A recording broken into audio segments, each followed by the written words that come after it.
Praise the Lord. எல்லாம் சந்தோஷமாக இருக்கிறீங்களா? பிரியமானவர்களே, இன்றைக்கும் வேதத்திலிருந்து ஒரு வசனத்தை நம்ம தியானிப்போம். உபாகமம் 28வது அதிகாரம் 12வது வசனம் இப்படியாய் சொல்கிறது, நீ அநேகம் ஜாதிகளுக்கு கடன் கொடுப்பாய், நீயோ கடன் வாங்காதிருப்பாய். ஆம் பிரியமானவர்களே, நீ அநேக ஜாதிகளுக்கு கடன் கொடுப்பாய், நீயோ கடன் வாங்காதிருப்பாய்.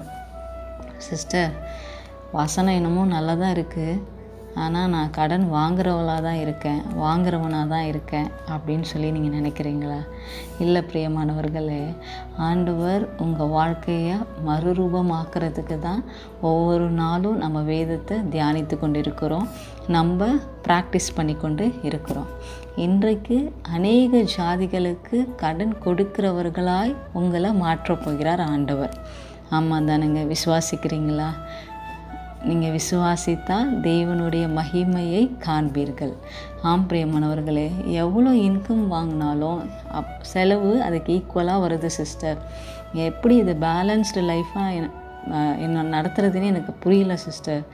எப்படி நான் சேமித்து வைக்கணும்னு நினச்சாலும் ஒவ்வொரு மாதம் நினைக்கிறேன், ஆனால் என்கிட்ட கடைசியில் ₹1 கூட இருக்கிறது இல்லை சிஸ்டர். யார்கிட்டையாவது கடன் வாங்கி தான் மேனேஜ் பண்ணி கொண்டு இருக்கிறேன் அப்படின்னு நீங்கள் நினைக்கிறீங்க அப்படின்னா, இன்றைக்கு ஆண்டவர் உங்களோடு இடைப்பட்டு கொண்டு இருக்கிறார்.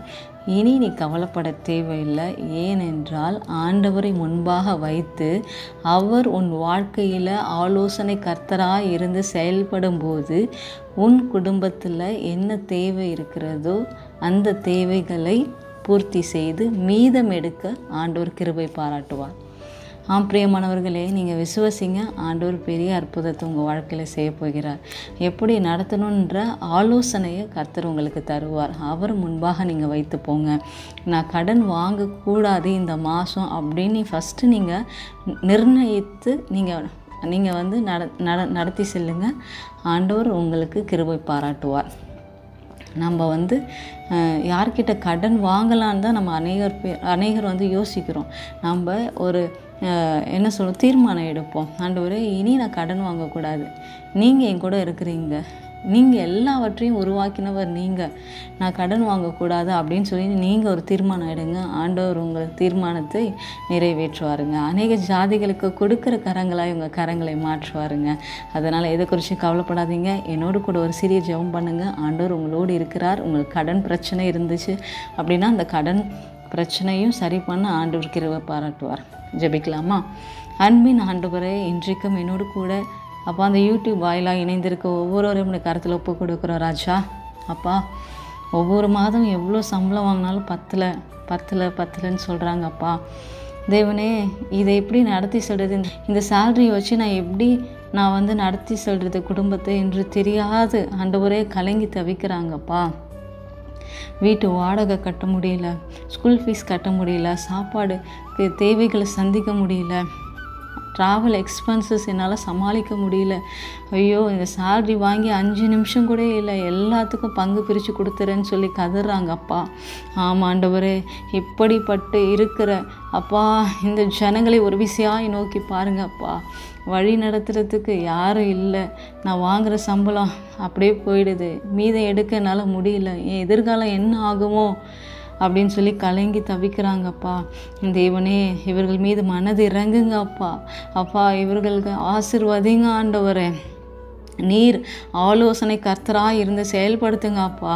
நீ அநேக ஜாதிகளுக்கு கடன் கொடுப்பாய், நீயோ கடன் வாங்காதிருப்பாய் என்ற வார்த்தையின்படி இவர்களை ஆசீர்வதிங்க அப்பா. இவர்கள் கொடுக்கிற கரங்களாய் மாற்றுங்க அப்பா.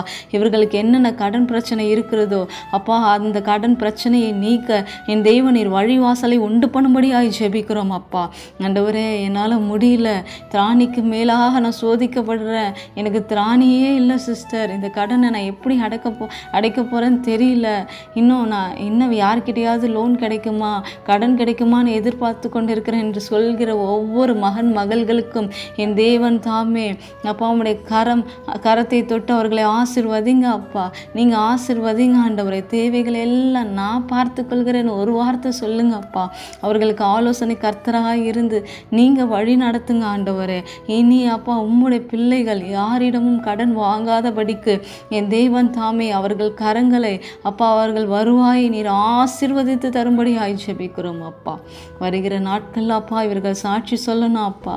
ஆண்டவரே, இந்த வசனத்தை தியானித்ததுக்கு அப்புறம் எனக்குள்ள ஒரு மாற்றம் நடந்தது என்று சொல்லத்தக்கதாய் என் தேவன் அநேகரை அப்பா நீ தொட்டு ஆசீர்வதித்ததற்காய் உமக்கு நன்றி செலுத்துகிறோம் அப்பா. எல்லா துதி கன மகிமையும் ஒருவருக்கே செலுத்துகிறோம். மீட்பரும் இரட்சகருமான இயேசுவின் நாமத்தினால் ஜெபிக்கிறோம் ஜீவனுள்ள நல்ல பிதாவே.